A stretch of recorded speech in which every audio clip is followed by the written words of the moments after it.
Buenos días. Nos da mucho gusto amanecer aquí en Tlaxcala.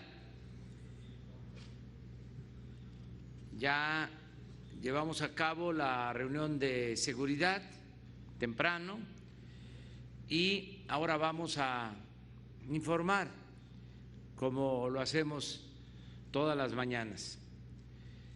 Vamos a escuchar el informe del ciudadano gobernador Marco Antonio Mena Rodríguez, gobernador del estado de Tlaxcala. También nos va a informar el general Luis Crescencio Sandoval González, secretario de la Defensa Nacional. Vamos a tener también el informe de salud nacional. Va a informar el doctor Hugo López-Gatell y vamos a tener un informe del Coordinador Nacional de Protección Civil, David León Romero. Esos son los 4 temas, las 4 intervenciones, y al final contestamos las preguntas de ustedes. Comenzamos entonces con el ciudadano gobernador, que nos da mucho gusto estar aquí en Tlaxcala y le agradecemos su hospitalidad y su apoyo, su disposición a trabajar de manera coordinada. Gracias, señor presidente. Muchas gracias, señor presidente. Bienvenido a Tlaxcala. Muchas gracias a la señora secretaria, los señores secretarios, su secretario. Gracias a los medios de comunicación. Bienvenidos. Tuvimos la reunión de Gabinete de Seguridad del Gobierno Federal en Tlaxcala, como mencionó el señor presidente, y se trató el caso específico de la situación de seguridad en Tlaxcala. Debo informar que Tlaxcala se ha consolidado como el segundo lugar de menor incidencia delictiva en México. De hecho, tenemos el segundo lugar con menos delitos en el país y también por cada 100,000 habitantes nos ubicamos en el segundo lugar. En general, somos un estado que no tiene las dificultades en materia de seguridad de otros estados, pero hemos sido cuidadosos en la atención de delitos de alto impacto, principalmente homicidio, feminicidio, secuestro, trata de personas, robo a vehículos y robo en carretera. Muchos de estos delitos son de carácter regional, desde el Golfo, pasando por el centro del país y hasta el Bajío.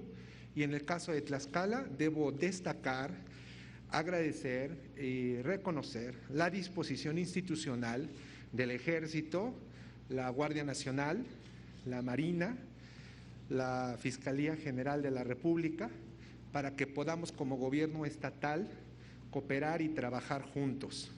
Nuestra Secretaría de Seguridad Ciudadana, nuestra Procuraduría de Justicia, trabajan constantemente en coordinación con las fuerzas federales y hemos logrado incidir para que se reduzcan delitos de modo muy importante, tales como robo al tren, de modo muy significativo. En el caso de Tlaxcala hemos también reforzado nuestra policía con equipo y capacitación. Hemos creado nuevas unidades contra delitos de alto impacto, como mencionaba hace un momento, homicidio, feminicidio, secuestro, trata de personas. Y en materia de equipamiento y capacitación, los trabajos de reforzamiento son de un amplio rango, desde duplicar el número de patrullas que tenemos en la Policía Estatal hasta capacitación. La seguridad no solamente es un aspecto esencial para que podamos convivir como sociedad, también tiene un impacto para que nosotros podamos tener mejores condiciones de desarrollo. en lo económico tiene un impacto, y en materia de finanzas públicas cuidamos con mucho detalle el presupuesto del Estado. Tenemos finanzas sanas, somos el único Estado sin deuda. La ley sí permite que el Estado pueda adquirir deuda, pero no vamos a endeudarnos, no lo hemos hecho y no lo haremos, independientemente de las presiones de gasto que han existido este año de modo imprevisto, por particularmente la necesidad de atender los problemas de salud relacionados con la pandemia COVID-19. 2019 fue un año muy positivo en lo económico para Tlaxcala, crecimos al 6.5%, fue el primer lugar de crecimiento en el país el año pasado, fuimos el segundo lugar en crecimiento industrial y quiero reconocer al gobierno federal que se haya declarado como esencial la industria automotriz y de construcción. En el caso de Tlaxcala, la industria de autopartes es una de las más importantes de México y para nosotros se representa un empleo en términos proporcionales muy importante en materia formal para Tlaxcala. En materia de salud quiero dar mi pésame a los familiares de los fallecidos por COVID-19. Con toda solidaridad expreso mi pésame a quienes tengan entre su familia un fallecido o entre sus amigos.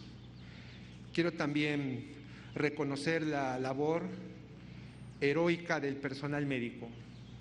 No exagero en la palabra, estoy perfectamente consciente del peso de cada una de las letras de este concepto. Se han comportado de modo heroico. En el caso del personal de Tlaxcala, el personal médico, incluso tuve oportunidad de comentarlo con el señor presidente.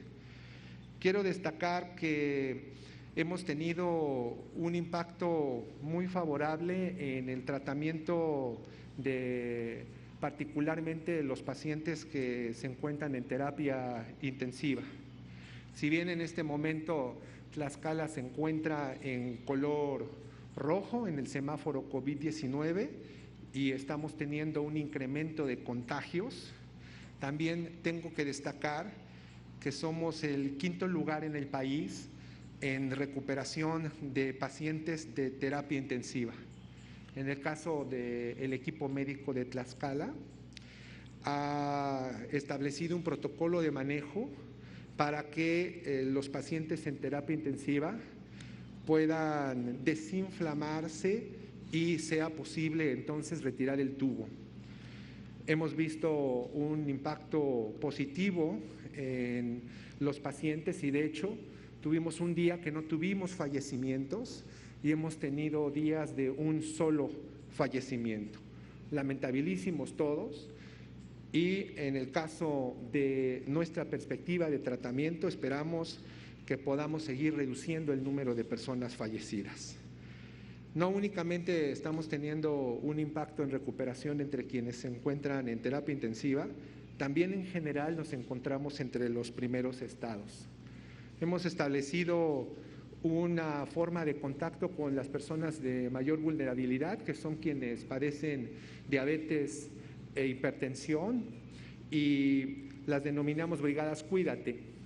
Son brigadas epidemiológicas que van a los municipios que tienen más población en condiciones de diabetes o hipertensión.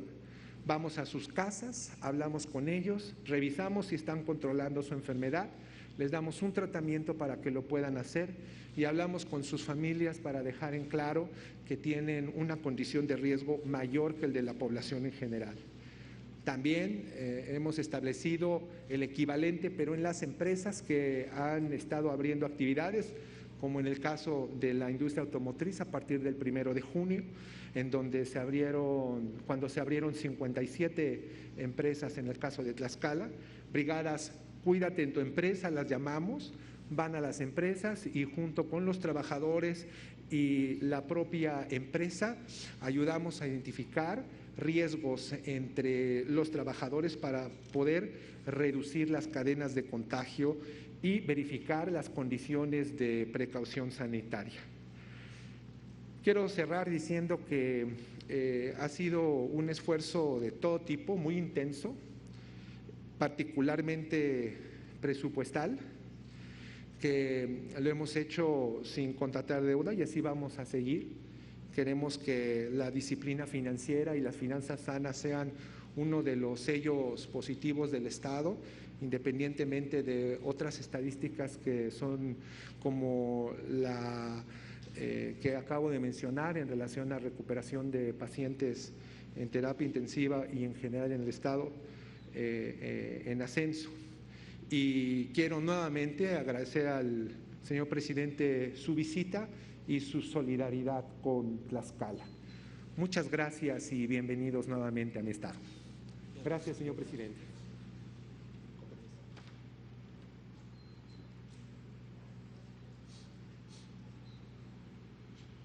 Con su permiso, señor presidente.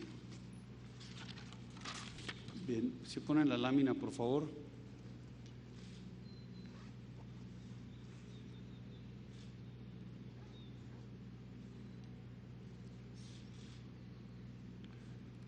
Buenos días.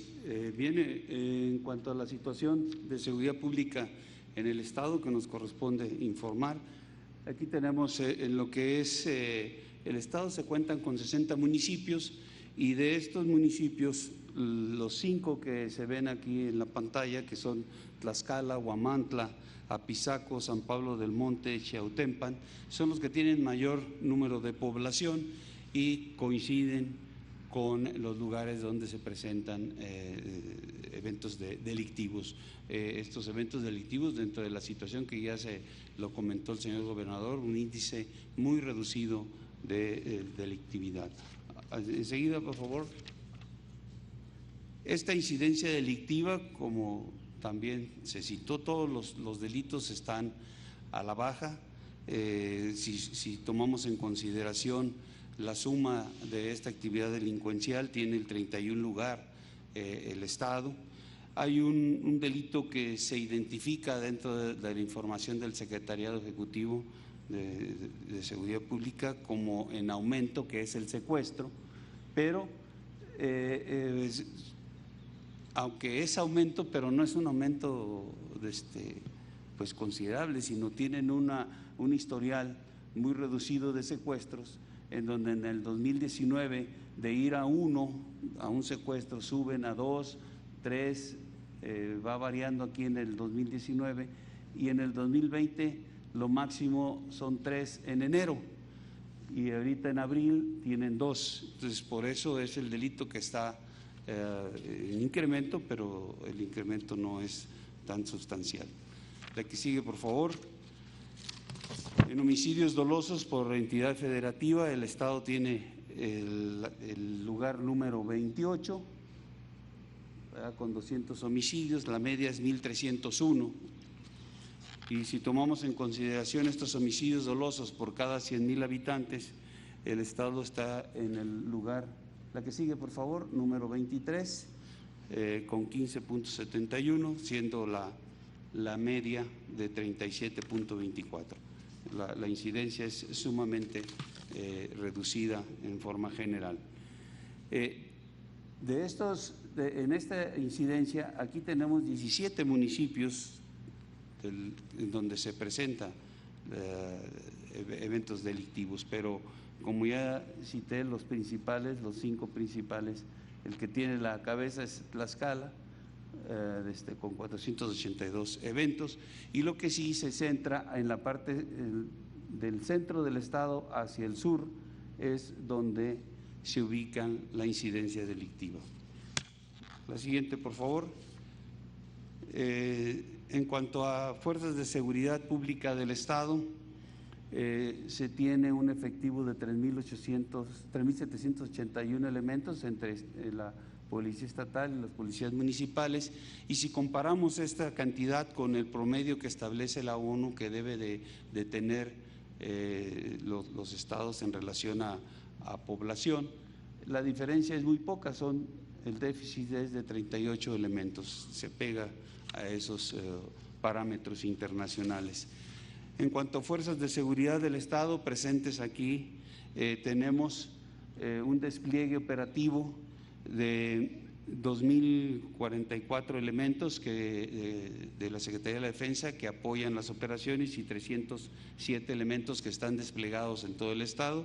De la Guardia Nacional, 581, de la Policía Estatal, 1.690 y Policía Municipal, 2.091, siendo un total de 6.046 hombres, de los cuales 4.669 están desplegados atendiendo la incidencia delictiva. El Estado tiene 2 coordinaciones regionales, Tlaxcala 1 y Tlaxcala 2, y ahí es donde se realizan las operaciones, coordinadas siempre, como se ha dicho, desde la mesa de seguridad y bajo el esquema de coordinación de la Guardia Nacional, la Secretaría de la Defensa y las policías estatales y municipales. Para el año 2021 se tiene el proyecto de construcción de un cuartel para la Guardia en Apizaco, Tlaxcala. La que sigue, por favor.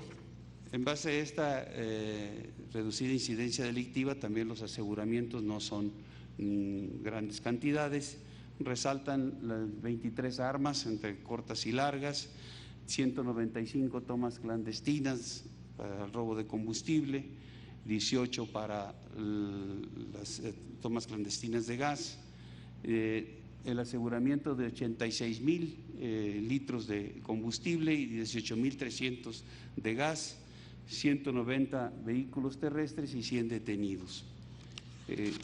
Sobre el robo de hidrocarburos, tenemos 2 ductos que van casi en los límites del Estado. Primero es un ducto de gas, que es el Cactus Guadalajara, y un ducto de combustible, que es el Minatitlán, México. Sobre estos ductos están en la parte noroeste, Calpulalpan y Nanacamilpa, son donde se presentan el robo de combustible, y en Nativitas y Zacatelco también es donde tenemos esta presencia de tomas clandestinas. Se han asegurado 45 vehículos, las tomas son 195 y 86,000 litros de hidrocarburo. Y se tiene calculado que en el ducto de gas alrededor de 4 millones de pesos en gas se extraen por parte de la delincuencia. Los municipios vuelven, pues aquí los vemos, que son los que están aquí en el mapa. La distancia entre ambos ductos es muy reducida, 400 a 500 metros. Dentro de la estrategia se está realizando, se está adecuando para poderle dar la seguridad a ambos ductos con el mismo personal.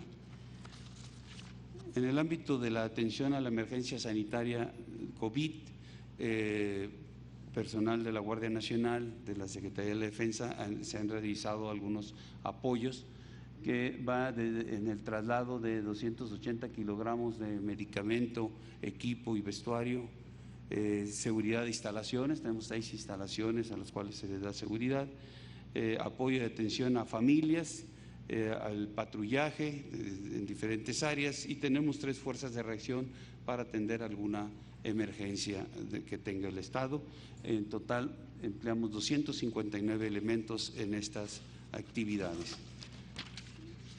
Finalmente, en lo que corresponde al plan DN3, se ha participado en 5 tormentas tropicales, en 184 frentes fríos, en una explosión, 2 fugas de gas, 21 incendios forestales y un urbano, y en un accidente aéreo, empleando 4.086 hombres y 329 vehículos. Es todo. Muchas gracias.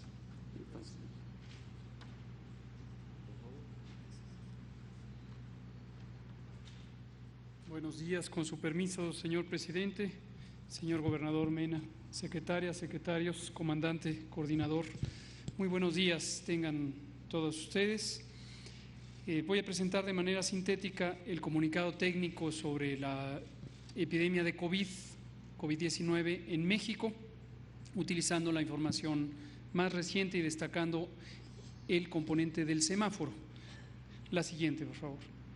Tenemos 15 días desde que iniciamos este proceso de transición hacia la nueva normalidad.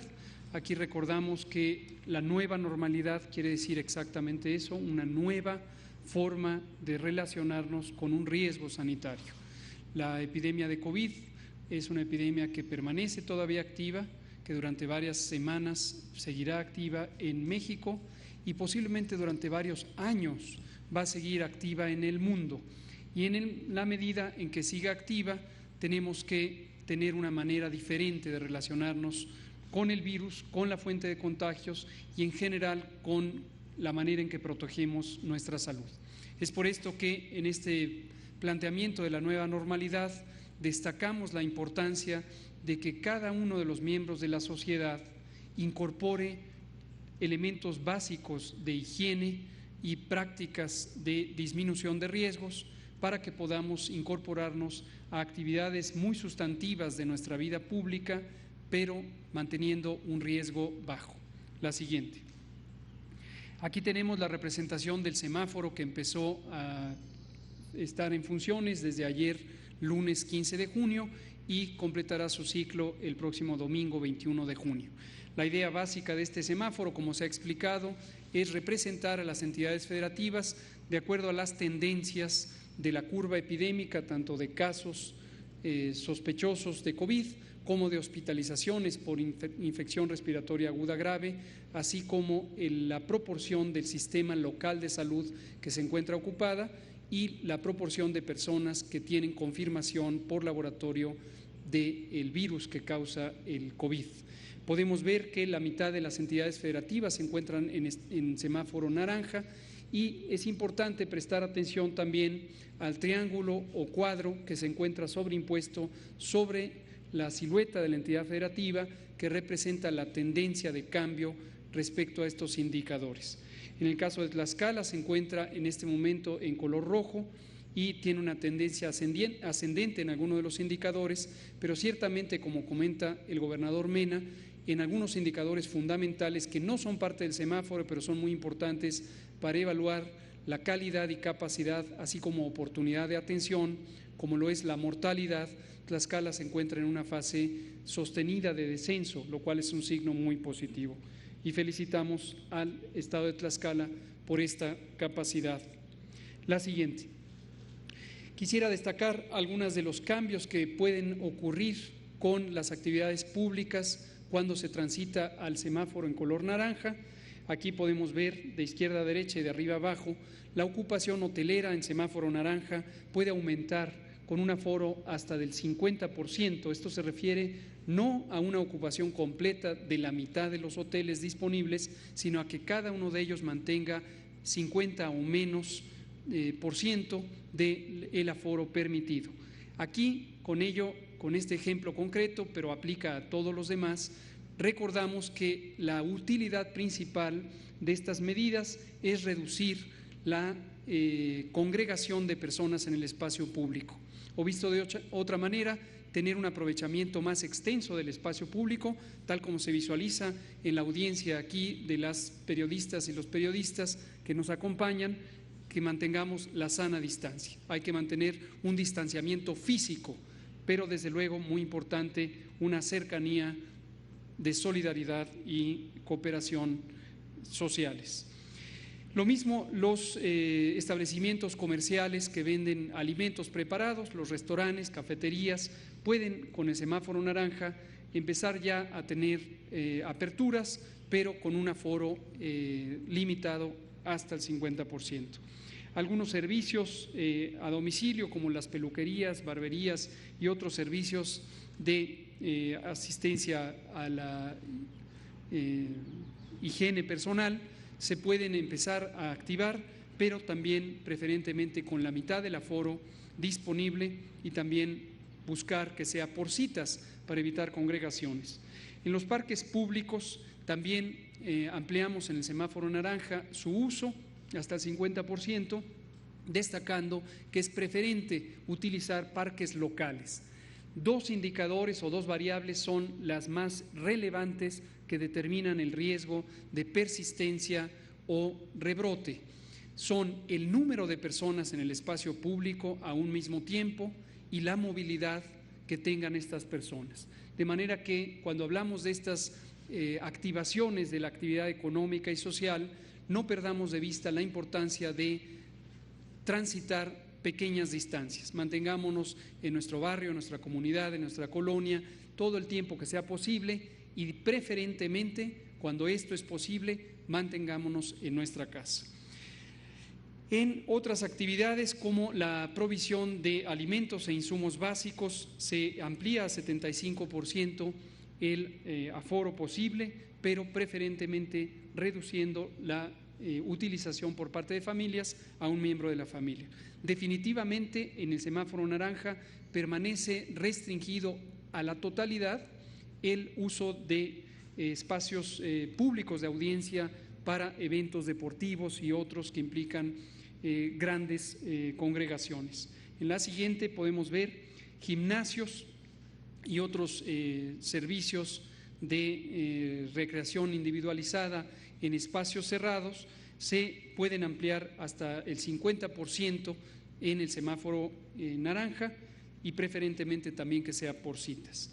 Cines, teatros y otros establecimientos públicos de recreación con aforos generales menores a 500 personas se pueden incrementar ya su uso, pero hasta la cuarta parte, lo mismo que centros comerciales, buscando en todo momento que se mantengan las distintas medidas de seguridad sanitaria que incluyen la disponibilidad de agua y jabón para poder hacer un uso frecuente de los lavamanos.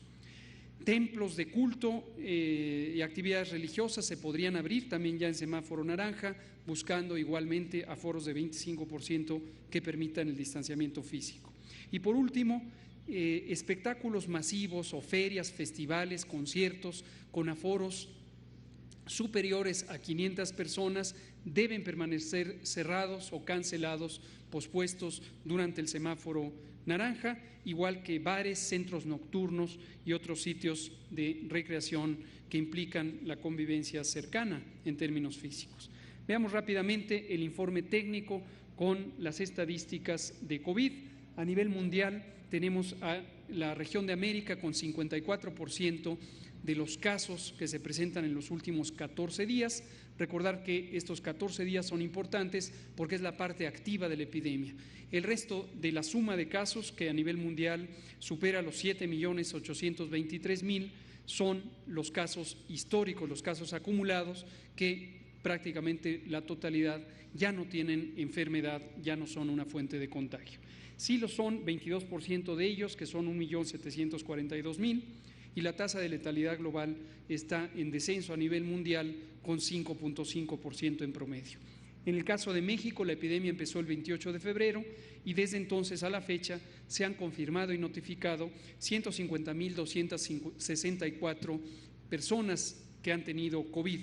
13.5% de ellas, que son 20.392, lo han tenido en los últimos 14 días y muy lamentablemente 17.580 personas han fallecido a consecuencia de las complicaciones de esta enfermedad que puede causar neumonía grave y una alta mortalidad.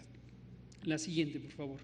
117.6 personas por cada 100.000 habitantes han tenido COVID en México desde que empezó la epidemia y su distribución es muy heterogénea, como se muestra en el mapa y se ve más claramente en la siguiente gráfica de columnas, en donde visualizamos que el Valle de México es la zona de mayor cantidad de casos acumulados, lo cual no es sorprendente porque también es la región más habitada del país.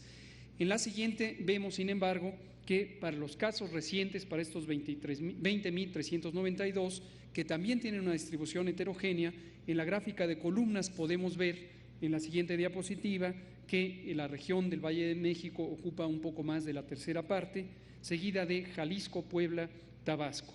El estado de Tlaxcala se encuentra en general para todas las estadísticas en lugares de 20 y más en niveles de frecuencia comparativa con el resto de las entidades federativas. Vemos en la siguiente diapositiva que la incidencia general es 15.9 por 100.000 habitantes y aquí en el gráfico de mortalidad como bien señalaba el gobernador Mena, no perdamos de vista que cada una de las defunciones, aunque aquí las presentemos en forma agregada como una estadística, representan la vida de una persona que ha sido perdida, y esto es una situación lamentable en cada una de ellas. Vemos un signo estimulante que en los últimos 22 días se ha mantenido estabilidad en el número de casos. Recordar que en todas estas curvas epidémicas generalmente los últimos 7 días se consideran no informativos porque hay un proceso de actualización de datos que podría ser superior a esta cantidad de días. En la siguiente diapositiva vemos por entidad federativa cómo se distribuyen estas defunciones y no han cambiado sustancialmente el orden en los últimos 2 meses. La siguiente es los casos confirmados y sospechosos mantienen la trayectoria aún ascendente de la epidemia. Recordar que no existe una sola epidemia en el país. Como buen país geográficamente extenso, tenemos múltiples epidemias asincrónicas que se presentan en distintas ciudades o entidades federativas a tiempos diferentes. En conjunto, la epidemia empezó el 28 de febrero y se proyecta que terminaría en octubre, por lo que podríamos considerar un punto medio, pero no es, como se ha pretendido, un día específico en donde podríamos alcanzar un punto máximo. En general es una serie de días o incluso semanas. En la siguiente diapositiva vemos la comparación por entidad federativa y posteriormente en la antepenúltima vemos la distribución de los casos acumulados. Ayer tuvimos, desde que empezó la fase 3, el incremento más pequeño en el número de casos, con 2.3%, pero desde luego respecto a una cifra mayor en la cantidad de casos acumulados, por lo que tuvimos 3.424 casos nuevos registrados. En el último segmento vemos la ocupación hospitalaria y la disponibilidad de camas. Esto es muy importante porque es resultado de los esfuerzos y recursos invertidos en la reconversión hospitalaria. Desde que empezó la epidemia planeamos una readaptación de las capacidades de alojamiento hospitalario que hasta el momento nos ha permitido mantener una disponibilidad de camas, tanto en términos generales como camas para personas críticamente enfermas, que en ningún momento ha sido rebasada. Recordar a la ciudadanía que a veces, aunque un hospital concreto pudiera estar completamente lleno, en todas y cada una de las entidades federativas existe un hospital que puede estar disponible. En ningún momento hemos rebasado el 20% de disponibilidad límite, que es el que nos mantiene siempre como guía para incrementar la capacidad.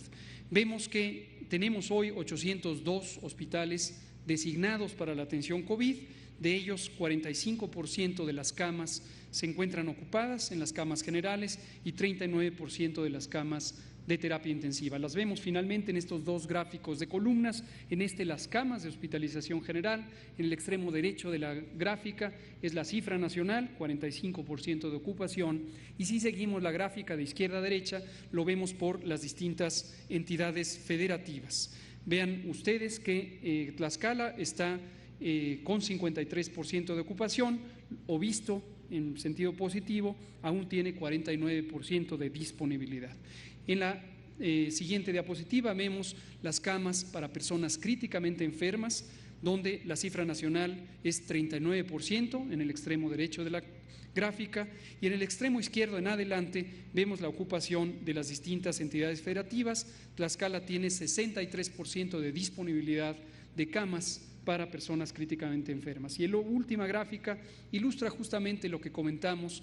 Empezamos con 645 hospitales donde se podría atender a personas con insuficiencia respiratoria relacionada con COVID o con alguna otra forma suficientemente grave de la enfermedad, y hemos progresado hasta tener 802 unidades hospitalarias que pueden atender personas con COVID o con un síndrome respiratorio grave.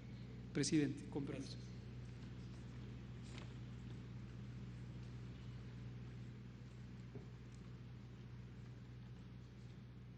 Con su permiso, presidente, muy buenos días a todos. Como ustedes bien saben, el volcán Popocatépetl es uno de los más activos del planeta, pero es uno de los más monitoreados del planeta también. Desde el CENAPRED, desde el Centro Nacional de Prevención de Desastres, un grupo de expertos le toma el pulso al volcán las 24 horas del día. Este volcán lo compartimos 5 estados, la Ciudad de México, el estado de Puebla, el estado de Morelos, el estado de México y, por supuesto, el estado de Tlaxcala. Medimos en tiempo real del volcán su sismicidad, el movimiento del terreno. Tenemos instaladas 11 cámaras. Esta es una cámara en este momento en tiempo real que monitorea la actividad de este volcán. Y además de medir la sismicidad, el movimiento del terreno, sus exhalaciones, sus explosiones, la cantidad de sustancias que tienen los manantiales que existen alrededor del volcán, que es información que nos permite alertar, primero diagnosticar y alertar a la población y alertar a la autoridad. Realizamos sobrevuelos con el apoyo de la Guardia Nacional para determinar cuáles son las condiciones que guarda el cráter, y con ello, si me ayudarían con el primer video, con ello poder determinar cuáles son las condiciones que guarda el cráter para determinar la actividad que el volcán podría tener. Ustedes saben que desde 1994 este volcán tiene un periodo de actividad intensa que requiere que un grupo de expertos le tomen el pulso las 24 horas del día. En las últimas 24 horas el volcán Popocatépetl ha tenido 302 exhalaciones y durante la noche, de las 10 de la noche a las 5 de la mañana, tuvo 82 exhalaciones y tuvo también 4 explosiones. Si me pudieran ayudar con el segundo video, por favor. 4 explosiones, una primera a las 23 horas con 41 minutos, una segunda a las 12 con 12, una tercera a las 12 con 53 y una cuarta a la 1 con 42. Es una columna de gas y ceniza y material incandescente. Es parte de la rutina que guarda este volcán en este momento. El semáforo de alertamiento volcánico que ustedes conocen se encuentra en amarillo fase 2. Este semáforo dicta acciones tanto para la autoridad como para la población y lo vamos alimentando con la información que vamos levantando y el diagnóstico que vamos haciendo de su comportamiento. La recomendación más importante, no acercarnos a menos de 12 kilómetros del cráter, tener mucho cuidado con la caída de ceniza en las comunidades que se encuentran cerca, cubrir las puertas y las ventanas de nuestras viviendas, evitar las actividades al aire libre, cubrir los depósitos de agua para que el agua no se contamine, y cualquiera tiene acceso a estas cámaras, cualquiera tiene acceso a esta información en tiempo real a través de un celular, una tableta, una computadora en la página del Atlas Nacional de Riesgos, que es un instrumento que nos permite monitorear muchos riesgos que tiene este gran diverso país, pero particularmente seguir en tiempo real la actividad del volcán Popocatépetl. Muchas gracias. Bueno, pues es la información.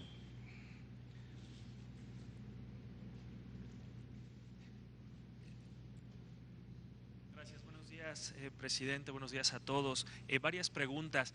La primera, el día de ayer, al usted salir de las instalaciones militares en Veracruz, observamos y quedó acreditado en distintos videos que había mujeres protestando, familiares de personas desaparecidas, que le insistían en ser atendidas por usted y que, bueno, al no bajar el vidrio de su vehículo o descender del mismo, le hicieron algunos comentarios en el sentido de que a la madre del Chapo sí la atendía y a ellas no.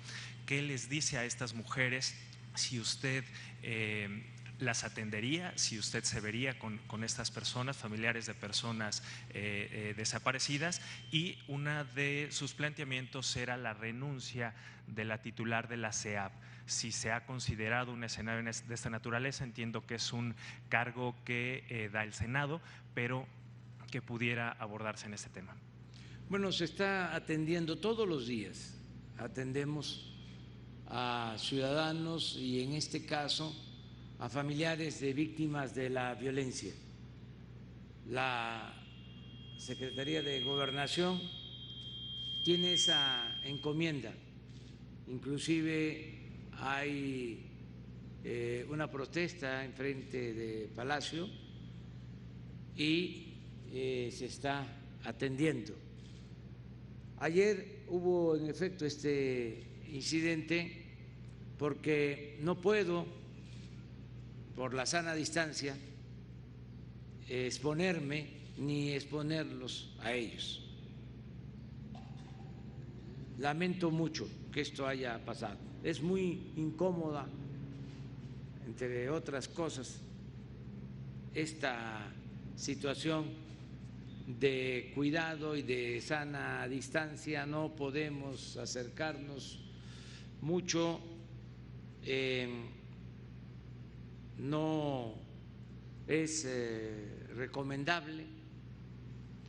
Esto lo hemos dicho varias veces, lo he expresado ofreciendo disculpa de que no voy a poder tener comunicación directa con los ciudadanos.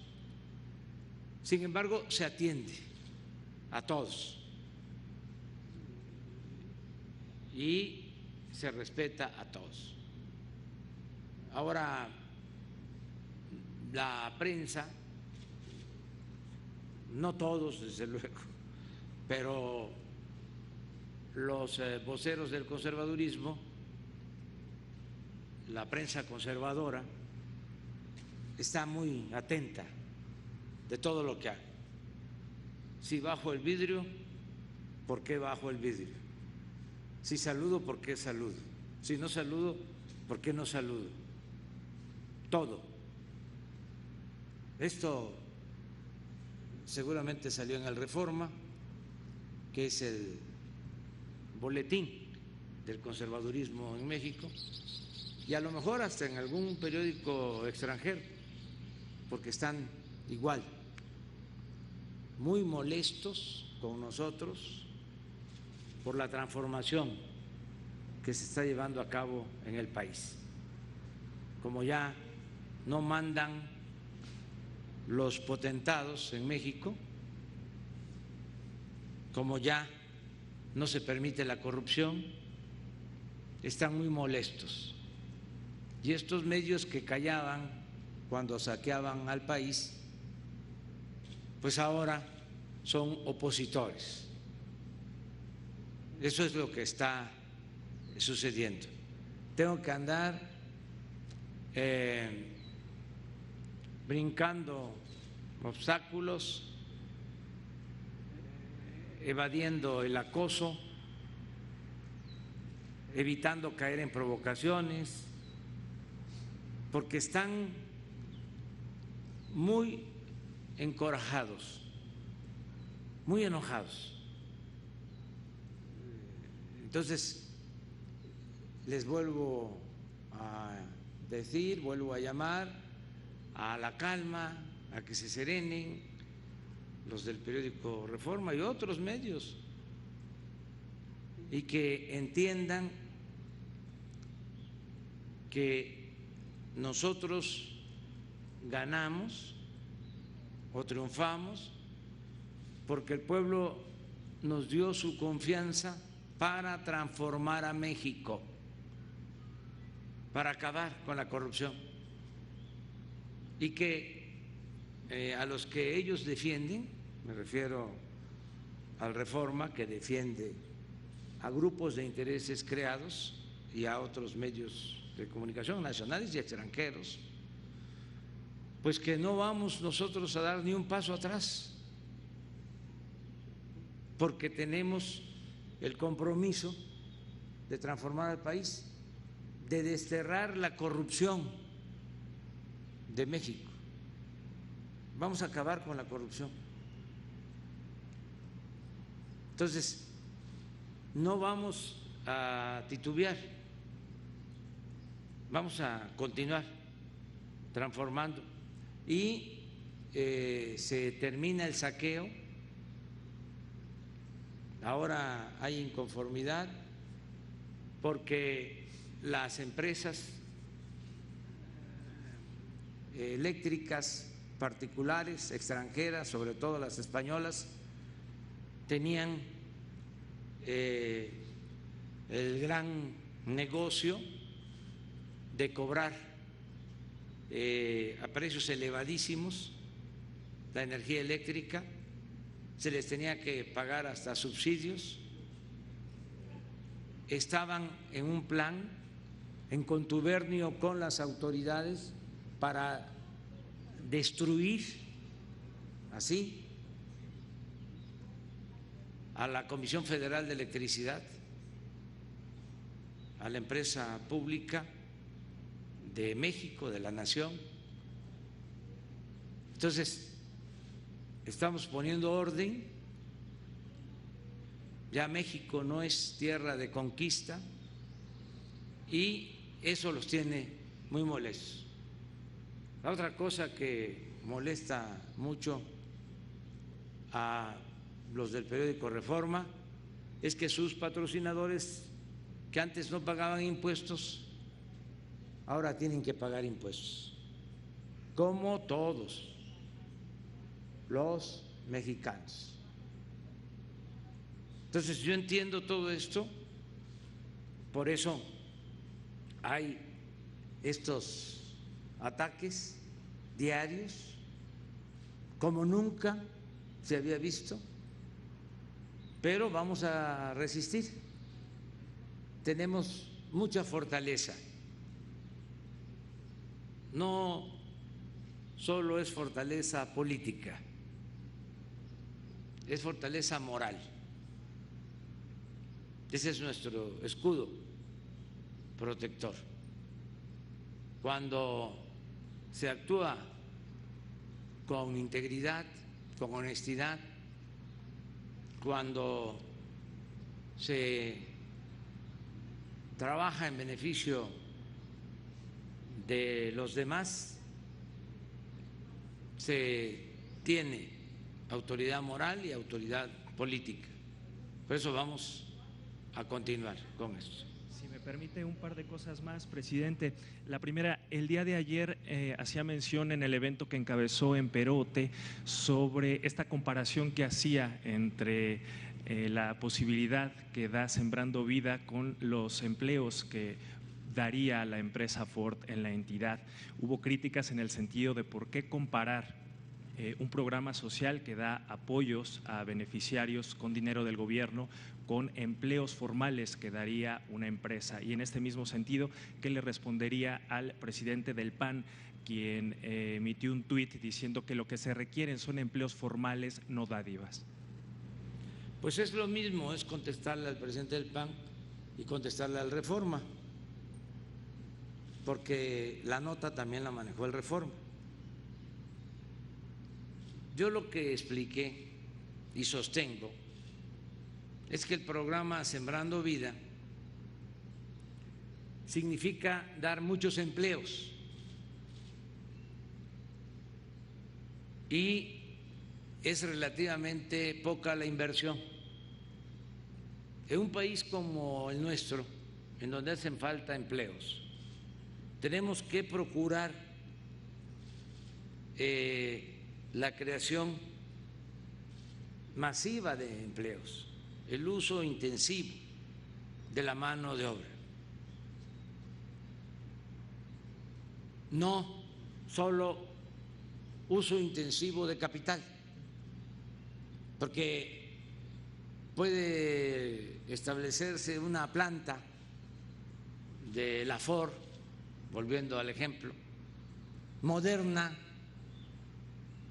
con una inversión de $1,000 millones,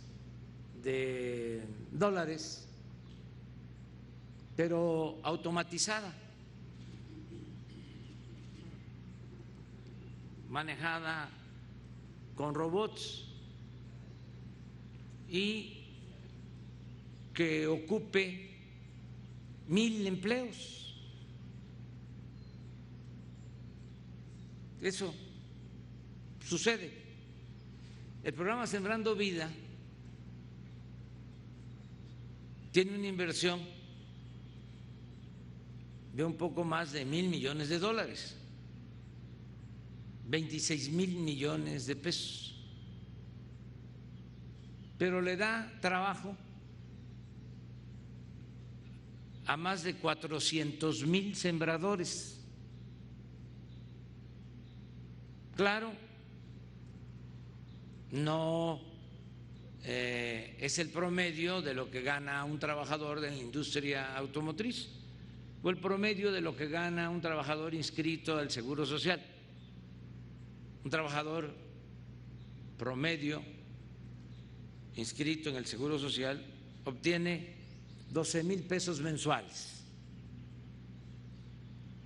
Eso es lo que ganan en promedio los 19,500,000 trabajadores inscritos en el Seguro Social. Acá no son 12,000, aquí es un jornal de 5,000 al mes.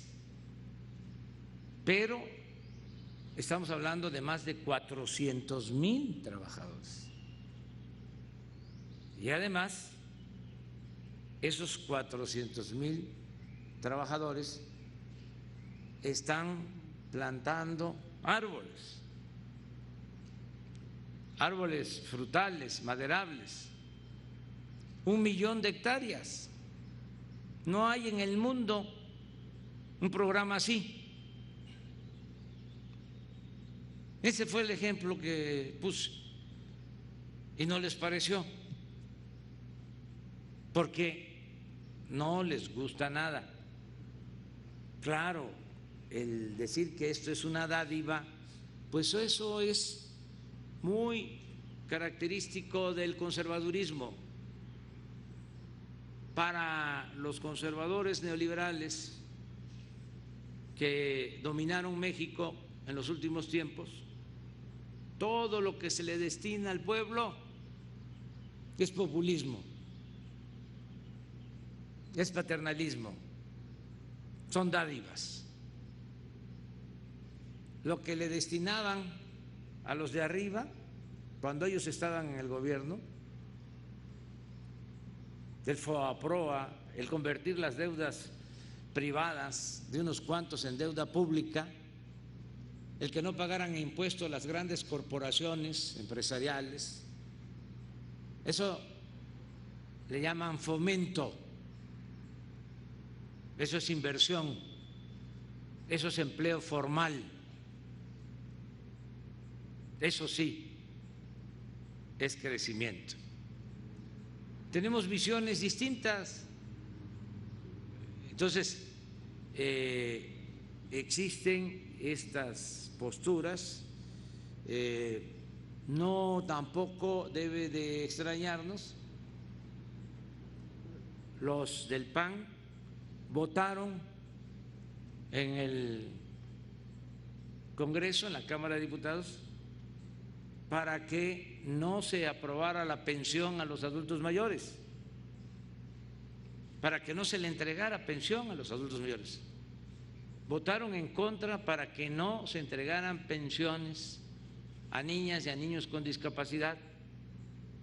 Votaron en contra para que no se entregaran becas a estudiantes de familias de escasos recursos económicos. Aunque parece increíble todo esto que les estoy diciendo, así sucedió.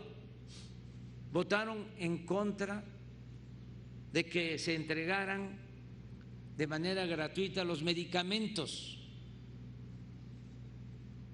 porque es su mentalidad conservadora.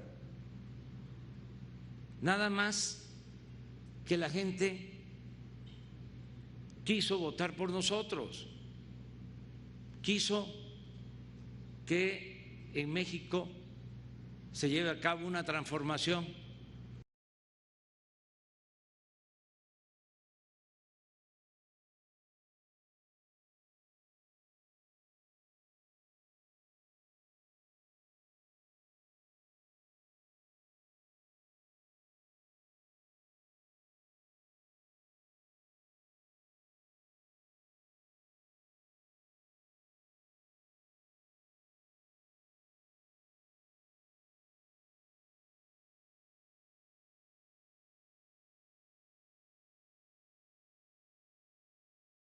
La actual dirigencia de Morena ha denunciado a la anterior dirigencia de Morena que encabezó Jade Kolpolevsky por obras y servicios por alrededor de 400 millones de pesos que aparentemente hay irregularidades en su uso.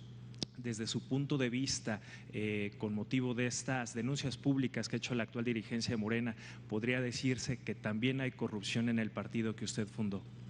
No, me corresponde a mí hablar sobre los partidos en cuanto al manejo interno de sus finanzas, pero yo recomendaría que si hay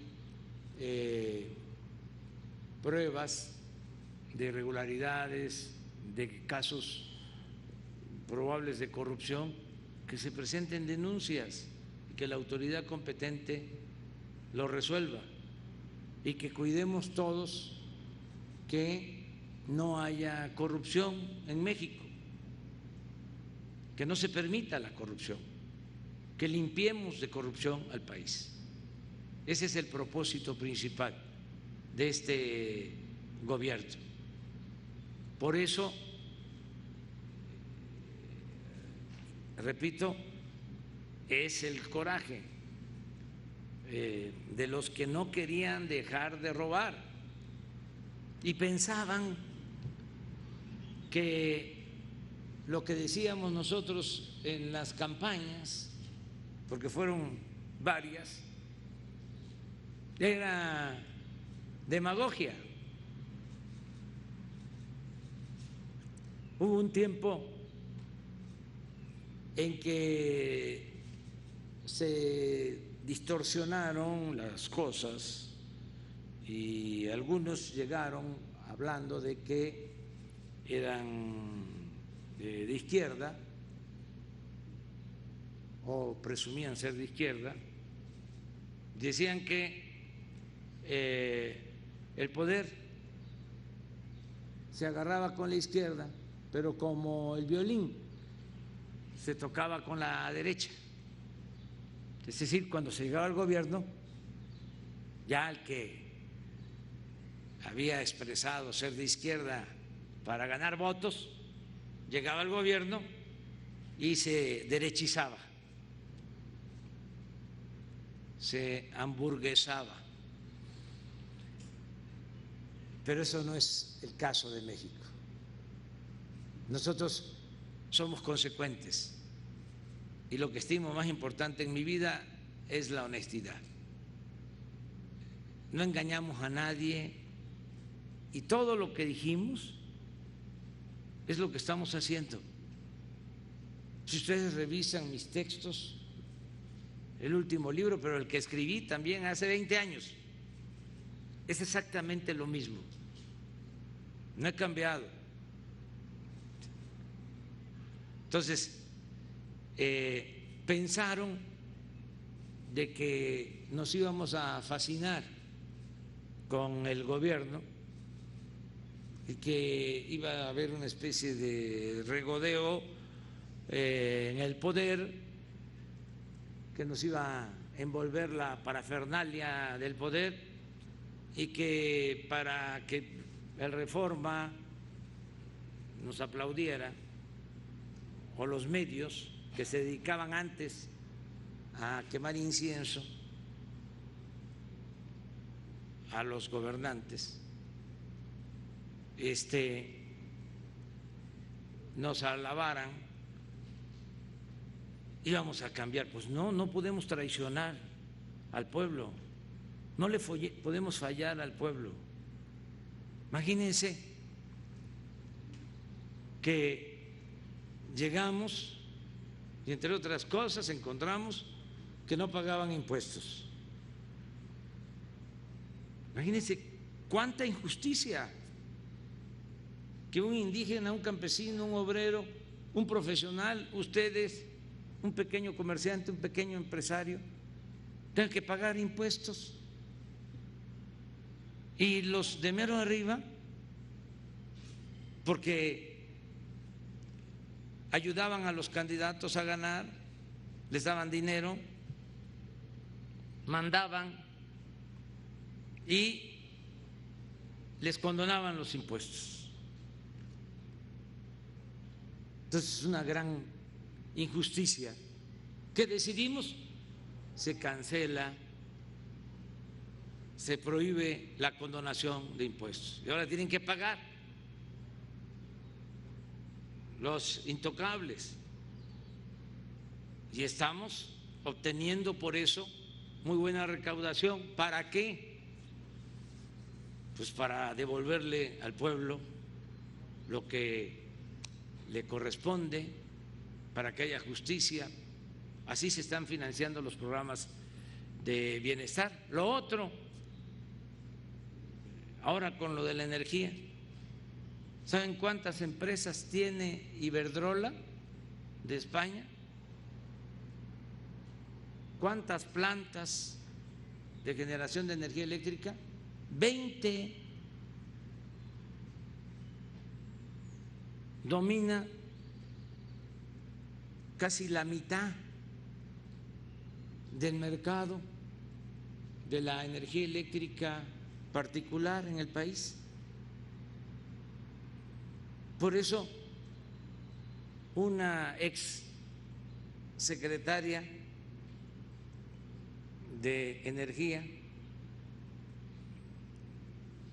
es directiva empleada de Iberdrola. Un expresidente llegó a ser consejero de la empresa Iberdrola de España. Esto no sucede en ninguna parte del mundo y es increíble que en el Reforma no se diga ni pío sobre esto y se defienda a esas empresas que han abusado, que han afectado el interés público. Entonces, cero corrupción, cero impunidad. Trátese de lo que se trata. Entonces, les aseguro que no van a poder en ese aspecto con nosotros. A mí me van a seguir cuestionando por cómo hablo, voy a seguir padeciendo de expresiones racistas, van a seguir diciendo que no estoy cuerdo, que estoy loco, van a seguir diciendo que soy un viejo chocho, que ya estoy chocheando, todo eso, pero nunca van a poder decir de que soy corrupto. Pero no, va primero y luego. Hola, presidente, buenos días. Usted que está al pendiente del tema de las finanzas, en la Cámara de Diputados virtualmente se están cocinando varias iniciativas. Una tiene que ver con algo que se llama ingreso vital, es decir, darle un apoyo por la contingencia sanitaria a todos los mexicanos. Es algo que han manejado diputados panistas, que se han sumado inclusive algunos de Morena y que también algunos del PRD y también algunos del PRI.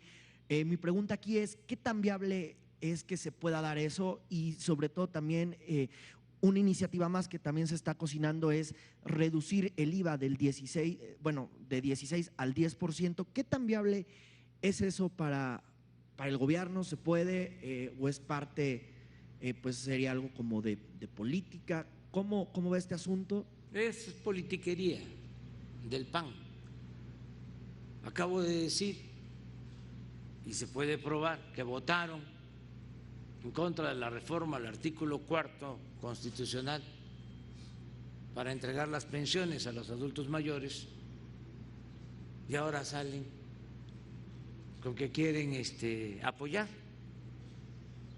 Lo que están buscando es lo mismo de siempre, lo que han promovido, apoyar a los de arriba. ¿Qué es lo que han hecho? Entonces no hay que dejarse engañar. Es muy sencillo de explicar. El neoliberalismo que ellos han aplicado, lo que ya se fue y espero que no regrese, y toco madera, además de la corrupción, tenía el propósito de beneficiar siempre a los de arriba. Es gráfico explicarlo, es una pirámide poblacional en nuestra sociedad mexicana. Entonces, ¿qué hacían ellos? Se ocupaban de proteger a los de la punta de la pirámide, a los de arriba, y dejaban en el desamparo a los de abajo, a los de la base de la pirámide. ¿Saben cuándo volteaban a ver a los de la base de la pirámide, al pueblo raso? Cuando necesitaban los votos. Era cuando entregaban las despensas, el frijol con gorgojo, nada más en temporada. Todo lo demás era para los potentados. Ahora es distinto. Volviendo a la figura de la pirámide, ahora primero es la base. Todo lo que podamos hacer por ayudar a los de abajo. Y esto no significa dejar sin atención a los de arriba. Significa apoyar abajo para que sí se fortalece la economía popular. Si hay recursos abajo, va a haber más capacidad de consumo y esto va a ayudar a que la gente tenga más poder adquisitivo y se beneficie el comercio y se beneficien las industrias. Es una concepción económica completamente distinta. Entonces tampoco es viable esta iniciativa que plantea reducir el IVA del 16 al 10%. No, porque que esa la presentó Eduardo Aguilar de Morena, me parece, en el Senado, y hay una más que está ahí sí, en la cancha pero de San Lázaro. Nosotros lo que consideramos es que si no aumentamos los impuestos, como lo hicieron los neoliberales, que ese es mi compromiso, con eso se apoya mucho a la gente. Y procurando que paguen los impuestos, los de arriba. La semana próxima voy a dar a conocer un fraude de 48,000 millones de pesos que cometieron factureros en el sexenio pasado. Un paquete nada más. Por cierto, de eso tampoco el Reforma dijo nada, nunca. ¿Y en ese fraude estaban coludidos autoridades de Hacienda? Claro que sí. ¿Del gobierno pasado? Sí, y del otro. Y políticos. Entonces, vamos a presentar denuncias penales para estos personajes encargados de promover este sistema de facturación falsa que se extendió. Se calcula que se fugaban alrededor de 300,000 millones de pesos mediante este mecanismo. Entonces, la semana próxima se va a dar a conocer ya el primer paquete, son 48,000 millones, porque mucha de la gente implicada ni siquiera lo sabe, que sus facturas son falsas. Entonces, vamos a dar la oportunidad a todos estos contribuyentes para que se regularicen. Ya lo están haciendo. Hay hasta personajes famosos, lo que pasa es que no quiero caer en lo espectacular, y además debemos de cuidar siempre la dignidad de las personas, que han ido al SAT y se han puesto al corriente porque habían manejado, o sus contadores les habían pagado sus impuestos con facturas falsas. Entonces ahora les vamos a notificar a todos los que están en esta situación para que vayan al SAT